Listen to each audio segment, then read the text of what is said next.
Hello students, मेरा नाम है अभिषेक वर्मा और स्वागत है आपका हमारे चैनल स्टडी क्लास पे।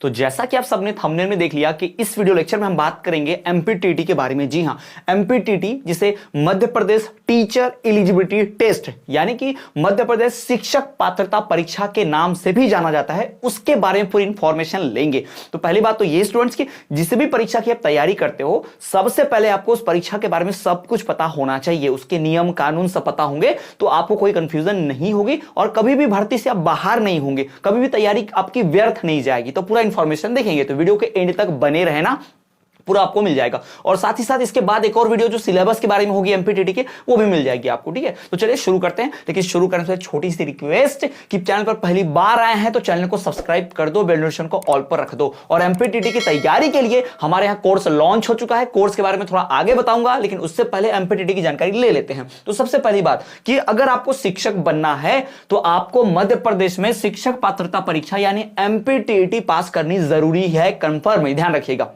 पहले क्या होता था, पहले क्या नियम होते थे, जैसे कि सीटेट में भी और एमपीटीटी में भी और जितने भी राज्यों की परीक्षाएं होती थी, शिक्षक पात्रता परीक्षा होती थी, तो पात्रता परीक्षा 2 साल के लिए वैलिड रहती थी। यानी एक बार आपने पात्रता परीक्षा पास की 2 साल के लिए, तो अगर 2 साल में कोई भर्ती आई तो आप शिक्षक के लिए अप्लाई हो जाएंगे। लेकिन अगर 2 साल में भर्ती नहीं आई तो फिर से पात्रता परीक्षा पास करनी पड़ती थी। पर अब ऐसा नहीं है। अब जो आपको भाई टीईटी यानी कि पात्रता परीक्षा होगी, ये ध्यान रखिए, अब जो आपकी पात्रता रहेगी वो बदल चुकी है कि अब पात्रता जो है वो लाइफ टाइम हो चुकी है ना, हमेशा के लिए। इसकी जो लाइफ टाइम वैलिडिटी हो गई, यानी लाइफ टाइम भाई, यानी एक बार परीक्षा पास करो, ठीक है, उसके बाद कभी भी आपको फिर से पात्रता परीक्षा पास करने की जरूरत है नहीं, ये ध्यान रखिएगा। पहले 2 साल के लिए वैलिड रहती थी, सीटेट पे भी ऐसा ही हो गया है कि अब एक बार पास करो जिंदगी भर, नहीं पहले एक बार पास करो तो 4 साल 5 साल से कुछ नियम रहता था, उससे समय के लिए वैलिड रहती थी, फिर से पास करना पड़ता था, बट अब नहीं है। बहुत से राज्य क्या करते हैं, अपने यहां जब भी भर्ती की परीक्षा लेते हैं, यानी जब भी शिक्षक भर्ती करते हैं, ध्यान रखिएगा, शिक्षक भर्ती और पात्रता परीक्षा 2 अलग अलग चीजें होती हैं, ये सबसे पहले अपने दिमाग में बिठा लो। ठीक है, पहली बात तो एक चीज होती है पात्रता परीक्षा, ठीक है, पात्रता यानी आप भर्ती के लिए पात्र हो कि नहीं हो, याद रखिएगा, इसको राउंड 1 समझ लो, आप टीचर भर्ती के लिए राउंड 1 समझ लो। और दूसरा होता है भाई भर्ती परीक्षा, याद रखिएगा, भर्ती परीक्षा यानी इस परीक्षा को पास करके आप सीधा टीचर बन सकते हो, सरकारी वाले। ठीक है, तो ध्यान रखिए। तो इस प्रकार से राउंड 1 राउंड 2 होता है। यानी पात्रता परीक्षा, अब मान लो 10 लाख लोगों ने, अभी पात्रता परीक्षा हुई थी वर्ग 3 की, तो उसमें 10-11 लाख लोगों ने परीक्षा फॉर्म भरा था, तो 10-11 लाख देंगे तो उसमें से 4-5 लोग सिलेक्ट होंगे, 4-5 लाख, फिर वो भर्ती परीक्षा में बैठेंगे। तो भर्ती परीक्षा जब होगी तो 4-5 लाख में से बाकी बाहर हो जाएंगे और उसमें जो टॉप के 50,000 51,000 पद थे, यानी 51,000 लोग को जॉब मिल जाएगी। तो ध्यान रखेंगे, यानी ये हो गया आपका राउंड 1, याद रखिएगा, ये राउंड 1 है और ये राउंड 2 है। सबसे अच्छी बात ये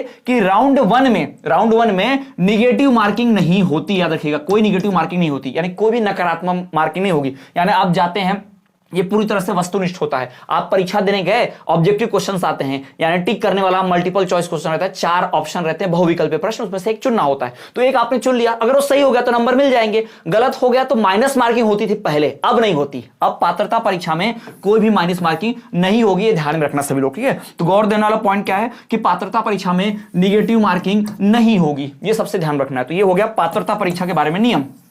पात्रता परीक्षा आपको पास करनी पड़ेगी। मान लो भर्ती 1 साल बाद आती है, 2 साल बाद आती है, तो जैसे अभी भर्ती आ गई, 2 महीने बाद भर्ती की परीक्षा है, तो आप क्या करोगे, पात्रता परीक्षा का इंतजार कैसे करोगे? याद रखिए, राउंड 2 में वही जाएगा जिसने राउंड 1 पास किया होगा, यानी आपको पात्रता परीक्षा पहले से पास करनी है। छोटा सा एग्जांपल समझाता हूं कि आपको 12वीं की परीक्षा देनी है, तो 12वीं की परीक्षा देने से पहले आपको 10वीं पास करना जरूरी होता है। तो अगर आप 10वीं पहले से पास करके बैठे हैं तो ही आप 12वीं में जाएंगे, यानी अगर आप पात्रता परीक्षा पास करके बैठे हैं तो ही आप भर्ती परीक्षा दे पाएंगे, इस बात को ध्यान में रखिए।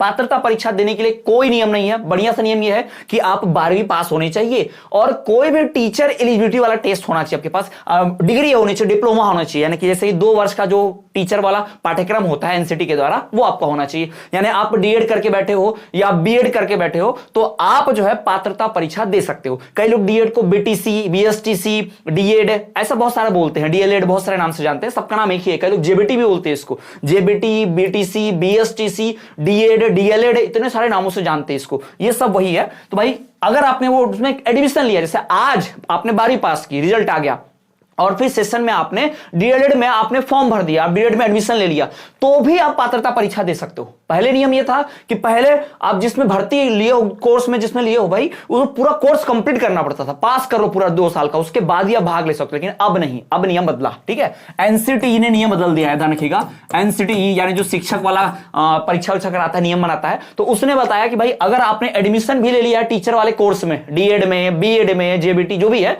तो आप तुरंत ये जो पात्रता परीक्षा दे सकते हो, कोई रोक नहीं सकता, आपको दे सकते हो, ठीक है। और वैसे भी पात्रता परीक्षा देने में और इसका रिजल्ट आने में साल भर तो निकल जाता है, तो आप तो 1 ईयर तो ऐसे पास हो जाओगे। फिर जब तक वैकेंसी आएगी, भर्ती आएगी, फॉर्म भरोगे, तो जब तक ये भर्ती का रिजल्ट आएगा तब तक आप दोनों ईयर पास हो जाओगे। फिर जब सत्यापन के लिए डॉक्यूमेंट मांगेगा, आपने परीक्षा पास की, डॉक्यूमेंट लाओ, असली डॉक्यूमेंट है तो आपकी नौकरी लग जाएगी, तो दिखा दोगे, तब तक तो नौकरी, आपका डॉक्यूमेंट आ ही जाएगा, है ना। तो ये ध्यान रखिएगा। तो पहले पात्रता परीक्षा होती है, फिर पात्रता परीक्षा में जो लोग पास हो जाते हैं, फिर वो लोग भर्ती परीक्षा देते हैं। तो भर्ती परीक्षा के नियम अलग रहते हैं, यहां पर माइनस मार्किंग, निगेटिव मार्किंग होती है, ऋणात्मक मूल्यांकन जिसे कहते हैं वो होता है, ध्यान में रखिएगा, ठीक है। तो ये मैंने बता दिया एमपीटीटी होती क्या है। पहली बात तो ये, एमपीटीटी कोई भी दे सकता है, जरूरी नहीं कि मध्य प्रदेश वाले ही देंगे भाई। एमपीटीटी कोई भी राज्य का, देश भर में से कोई भी राज्य वाले अभ्यर्थी आके एमपीटीटी दे सकते हैं, ध्यान रखिएगा। मध्य प्रदेश में टीचर बनना है, कोई भी आके दे सकता है, पूरे भारत का वासी कोई भी आके दे सकता है, ऐसा नहीं कि सिर्फ मध्य प्रदेश वाले ही भरेंगे, कोई भी इसको फॉर्म को भर सकता है, कोई भी परीक्षा दे सकता है, ध्यान में रखिएगा। तो ये तो पूरा का पूरा मैंने आपको बता दिया एमपीटीटी के बारे में कि मध्य प्रदेश पात्रता परीक्षा क्या होती है। अब इसके कुछ नियम जान लेते हैं कि उम्र कितनी होनी चाहिए, डिग्री डिप्लोमा क्या नियम है, उसके बारे में थोड़ा सा जानकारी ले लेते हैं, ध्यान रखिएगा।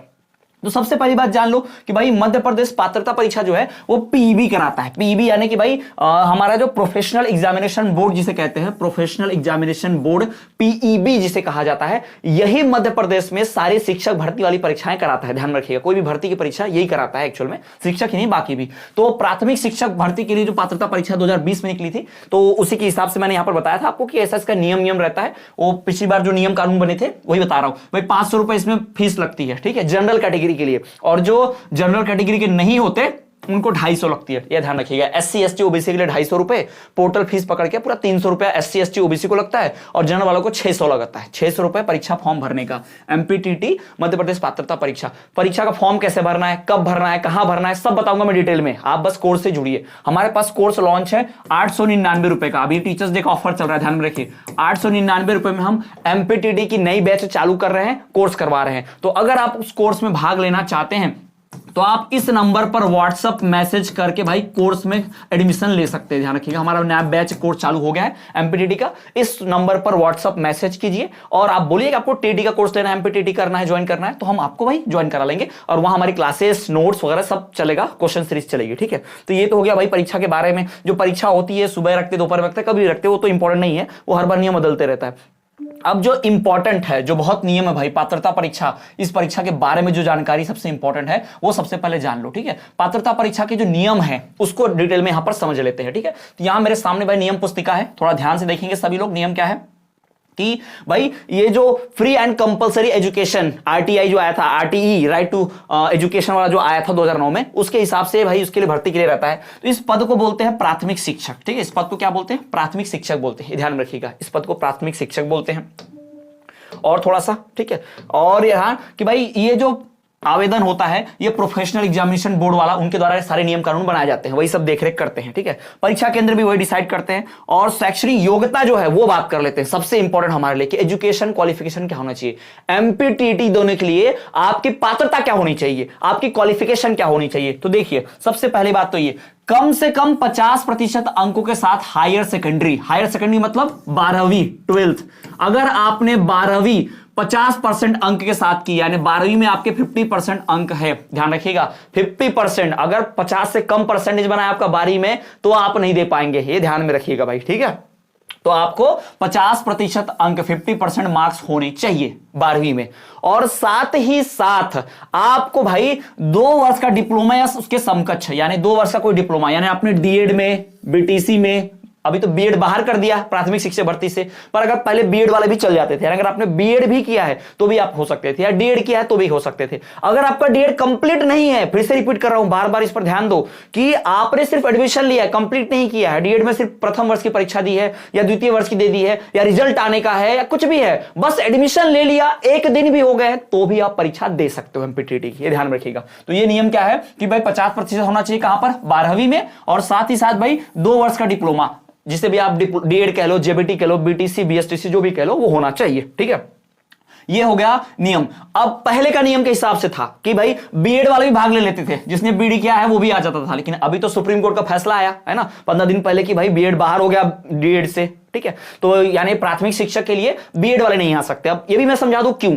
देखो, अगर प्राथमिक शिक्षक क्या होता है, प्राथमिक शिक्षक पात्रता परीक्षा क्या होती है कि इसमें देखो पात्रता परीक्षा तो सब देंगे, बीएड वाले भी देंगे, डीएड वाले देंगे, सब लोग देंगे, ये ध्यान में रखो। ठीक है, जिनको भी टीचर बनना है, पर सिर्फ प्राथमिक शिक्षक भर्ती आएगी वर्ग 3 वाली, तो उसमें सिर्फ डीएड वाले दे सकते हैं। क्यों? क्योंकि भाई डीएड वालों को पहली से 5वीं कक्षा तक पढ़ाने के लिए ट्रेनिंग मिलती है, बीएड वालों को भाई 8वीं और 5वीं के बाद से 8वीं से लेकर पूरा 12वीं तक की शिक्षा मिलती है। तो मुझे बताओ, अगर प्राथमिक शिक्षक बनना होगा, यानी पहली से 5वीं तक टीचर बनना है पढ़ाने के लिए, तो ये जो 8वीं से 12वीं तक के ट्रेनिंग लिए हैं, वो कैसे उन बच्चों को संभालेंगे? या फिर हम लोग जो प्राथमिक शिक्षक वाले हैं, पहली से 5वीं को जिनको ट्रेनिंग मिली है, वो 12वीं वालों को कैसे पढ़ाएंगे? इसलिए सुप्रीम कोर्ट ने बोला कि नहीं भाई, इनका कोर्स अलग है, इनके बच्चे अलग है, समझाने पढ़ाने वाले इनका भी अलग है, तो इनके मामले में ये हाथ नहीं डालेंगे, उनके मामले में हाथ नहीं डालेंगे। तो बीएड अलग हो गया और डीएलएड बीटीसी अलग हो गया, यानी प्राथमिक में सिर्फ पहली से 5वीं डीएड जाएगा और बाकी के दूसरे में भरेंगे, ऐसा नियम आ गया था। ठीक है, तो ध्यान में रखना। अब कुछ और भी आपको ध्यान में रखना है कि भाई ये जो आपको दिख रहा है, ये सब जो एससी एसटी होते हैं उनको छूट मिलता है कुछ खास मामलों में, कि ये परसेंटेज 50 नहीं भी रहे तो एससी एसटी वाले 45% पर भी भर लेते हैं, ये भी ध्यान में रखना, ये छूट मिलती है। ठीक है, और ये मिलेगी कि नहीं मिलेगी ये अभी डिसाइड नहीं होगा, जब भर्ती निकलती है, पात्रता परीक्षा का जब नियम निकलता है ना, तब भाई उसमें बताते हैं क्लियरली, ये ध्यान में रखना। तो ये हो गया भाई पूरा नियम, इसको भाई आप भूलिएगा नहीं, यही सारा नियम रहता है, इसको ध्यान में रखना। ठीक है, जो ग्रेजुएट है, जो स्नातक उपाधि किए हैं भाई, जो स्नातक उपाधि हैं वो भी दे सकते हैं, यानी आपने ग्रेजुएशन किया है, बीए किया है, बीएससी किया है, या आपने कोई भी ऐसा ग्रेजुएशन स्नातक वाला कोर्स किया है, तो भी आप क्या कर सकते हैं, पात्रता परीक्षा दे सकते हैं। लेकिन शर्त यही है कि देखो क्या शर्त है कि आपका 12वीं प्लस कोई डिप्लोमा होना चाहिए। ठीक है, टीचर वाला कोर्स, या फिर आप 12वीं वाले हो प्लस ग्रेजुएशन वाले हो। ठीक है, ग्रेजुएशन, ये भी ध्यान में रखेंगे, ग्रेजुएशन वाले हो, और प्लस फिर आपका भाई वो डिप्लोमा तो आएगा ही, डिप्लोमा तो किसी हाल में छोड़ नहीं सकते, टीचर वाला कोर्स कर रहे हैं तो टीचर की डिग्री डिप्लोमा तो चाहिए चाहिए। ठीक है, या तो सिर्फ 12वीं प्लस डिप्लोमा तो भर सकते हो, आपने 12वीं भी किया भाई, ग्रेजुएशन कर रहे तो 12वीं तो किया होगा तभी तो ग्रेजुएशन में पहुंचे, तो 12वीं प्लस ग्रेजुएशन में कोर्स में एडमिशन भी लिया है ना, तब भी दे सकते हो, कोई दिक्कत नहीं है डिप्लोमा। तो पात्रता परीक्षा हर कोई दे सकता है, 12वीं पास वाला भी दे सकता है, लेकिन शर्त एक ही है कि आपने डीएड या बीएड में एडमिशन लिया होना चाहिए, या डीएड बीएड की परीक्षा दे देनी होनी चाहिए, या पास हो गए, फेल नहीं, पास हो गए ना। अब फेल भी होंगे तो भाई डबल देने को आता है ऑप्शन, तो कोई दिक्कत नहीं है। तो याद रखिएगा, अगर आप 12वीं पास हैं तो भी दे सकते हैं, आपने ग्रेजुएशन किया है तो भी दे सकते हैं, पोस्ट ग्रेजुएशन किया है तो भी दे सकते हैं, यानी कि भाई स्नातक, स्नातकोत्तर और डीएड वाले सब दे सकते हैं परीक्षा, ध्यान में रखना। ठीक है, 12वीं वाले भी दे सकते हैं, पात्रता परीक्षा हर कोई दे सकता है, कोई इशू नहीं, पात्रता तो आंख मूंद के दे दो। फिर जब भर्ती निकलेगी तब ध्यान में रखना है कि हाँ, जब भर्ती निकली है तो किसकी भर्ती निकली है, प्राथमिक वर्ग 3 की निकली है तो सिर्फ 12वीं और डिप्लोमा वाले दे सकते हैं। फिर अगर मान लो भाई हायर स्कूल की निकली है तो फिर ग्रेजुएशन वाले दे सकते हैं, और हाई स्कूल के ऊपर हायर सेकेंडरी की निकली है तो पोस्ट ग्रेजुएशन वाले दे सकते हैं। यानी याद रखिएगा, वर्ग 1 में सिर्फ पोस्ट ग्रेजुएशन, वर्ग 2 में ग्रेजुएशन, और वर्ग 3 में जो रहता है वो सिर्फ और सिर्फ हमारे प्राइमरी प्राथमिक वाले 12वीं पास डिप्लोमा वाले दे सकते हैं। ठीक है, ये ध्यान रखिएगा। तो ये तो हो गया, मैंने पूरा बता दिया, यहां पर ये देख सकते हैं आप, पूरा का पूरा जो यहां पर है आपके सामने पूरा नियम कानून रख दिया है। अब ये हो गया हमारा नियम कानून। तो कुछ और नियम कानून की अगर बात की जाए, ठीक है, तो ये ध्यान में रखिए, सबसे पहले कुछ और नियम क्या है कि पात्रता परीक्षा में आहारकारी अंक प्राप्त करने मात्र से नियुक्ति का कोई दावा नहीं कह सकता। मतलब पात्रता परीक्षा पास कर लोगे तो टीचर नहीं बन सकते कि भाई आपको किसी स्कूल में सरकारी शिक्षक बना देंगे, नहीं। पात्रता परीक्षा पास कर लोगे तो जब भर्ती आएगी तो उस भर्ती वाली परीक्षा में आप बैठ सकते हो। जैसा मैंने पहले बताया कि राउंड 1 है पात्रता परीक्षा, राउंड 1 से जॉब नहीं मिलती, जब राउंड 1 पास करते हो तो ही राउंड 2 में जाओगे। तो जो लोग राउंड 2 में पहुंचेंगे, जब वो फिर से परीक्षा देंगे तो उस परीक्षा में अगर आप पास हुए, टॉप पर आए, तो आपकी भर्ती हो जाएगी, ये ध्यान में रखिएगा। तो ये यहां पर नियम बताया हुआ है। ठीक है, इनको ध्यान में रखना, ठीक है। और भी कई नियम है, जैसे भाई जो दिव्यांगजन है, जिनके पास विकलांग वाला सर्टिफिकेट है, दिव्यांग वाला सर्टिफिकेट है, उनको छूट मिलती है कुछ, उनको एग्जाम में लिखने के लिए अलग से राइटर भी मिल जाता है। वही सारे नियम यहां पर बताए हुए, इस बात को ध्यान रखिए, ठीक है। ये सब वही नियम बताए हुए हैं। और इसमें ये भी ध्यान रखना कि भाई इसमें आपको भाषा 1 और भाषा 2 के साथ साथ विषय चयन करना होता है। यानी कि जब पात्रता परीक्षा देते हो तो आपको कोई भाषा चुननी होती है। हिंदी तो हिंदी विषय के क्वेश्चन आते हैं, इंग्लिश तो इंग्लिश विषय के क्वेश्चन आते हैं। मीडियम अलग है, अगर आप हिंदी मीडियम लोगे तो भी आपको हिंदी इंग्लिश पढ़ना पड़ेगा, एक एक विषय के क्वेश्चन आएंगे। लेकिन अगर आप इंग्लिश मीडियम लेते हो तो भी आपको उसमें हिंदी के कुछ क्वेश्चन आते हैं। यानी प्राइमरी टीचर को सब आना चाहिए, हिंदी का नॉलेज भी होना चाहिए, इंग्लिश का भी, बाकी विषय होगा उसी भाषा में, ध्यान रखिएगा। तो इस प्रकार के कुछ नियम कानून है जो आपको एमपीटीटी की पात्रता परीक्षा देने से पहले ध्यान में रखना चाहिए। तो ये जो नियम कानून है ये मैं टेलीग्राम ग्रुप में भी डाल दूंगा। अपने टेलीग्राम ग्रुप बनाया हुआ है, व्हाट्सएप ग्रुप बनाया हुआ है। जो भी लोग कोर्स करना चाहते हैं एमपीटीटी का, वो सभी लोग ध्यान में रखें कि भाई हमारे पास 899 का कोर्स लॉन्च हुआ है। 899 के कोर्स है एमपीटीटी का, साथ ही साथ हमने सीटेट का भी लॉन्च किया है, क्योंकि सीटेट और एमपीटीटी का सिलेबस 99% सेम है, 100% है, 99% सेम है, ध्यान में रखिए। तो जो एमपीटीटी दे रहे हैं वो सीटेट तो दे ही देना, पेपर 1 पक्का 100% सेम सिलेबस मिल जाएगा, पूरा पास भी कर जाओगे दोनों, ठीक है।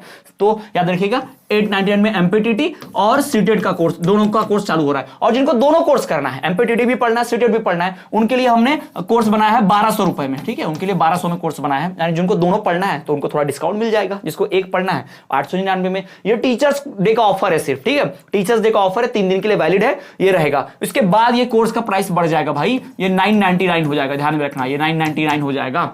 और ये 1200 से फिर 1300 कर देंगे हम इसको, ठीक है। 1300 हो जाएगा, 1400 कर देंगे इसको, ध्यान में रख के, ठीक है। तो ये ध्यान में रखिएगा। अभी टीचर्स डे ऑफर है, कोर्स ज्वाइन कर सकते हो। कोर्स ज्वाइन करना है तो इस व्हाट्सएप नंबर पर मैसेज कर दो भाई, 9834542835। इस नंबर पर मेरा व्हाट्सएप नंबर है, व्हाट्सएप मैसेज करना, कौन सा कोर्स ज्वाइन करना है। मैं आपको एक अलग पेमेंट का पूरा मेथड बताऊंगा, पेमेंट का मेथड कैसा है सब बताऊंगा। और वहां पर आपको पूरी पर्सनल गाइडेंस मिलेंगी। आपको अलग से टेलीग्राम और व्हाट्सएप ग्रुप में जोड़ा जाएगा, वहां आपको लाइव क्लास के लिंक मिलेगी, वहां आपको डेली नोट्स मिलेंगे, वहां आपको वीडियो लेक्चर्स मिलेंगे, रिकॉर्डेड मिलेंगे, और साथ ही साथ क्वेश्चन सीरीज भी मिलेगी और प्रश्नों की प्रैक्टिस भी की जाएगी, ठीक है। तो ये ध्यान में रखेंगे, इतना सब कोर्स में हम लॉन्च कर रहे हैं। तो ये हो गया पूरा एमपीटीटी के बारे में। तो एमपीटीटी की 100% बढ़िया तैयारी करने के लिए ज्वाइन कीजिए स्टडी क्लास। आज ही सब्सक्राइब करें, बेल नोटिफिकेशन को ऑल पर रखें, और कोर्स ज्वाइन करने इस नंबर पर व्हाट्सएप पर मैसेज करें। तो मिलते हैं अगले वीडियो में, जिसमें हम बात करेंगे एमपीटीटी के डिटेल सिलेबस के बारे में।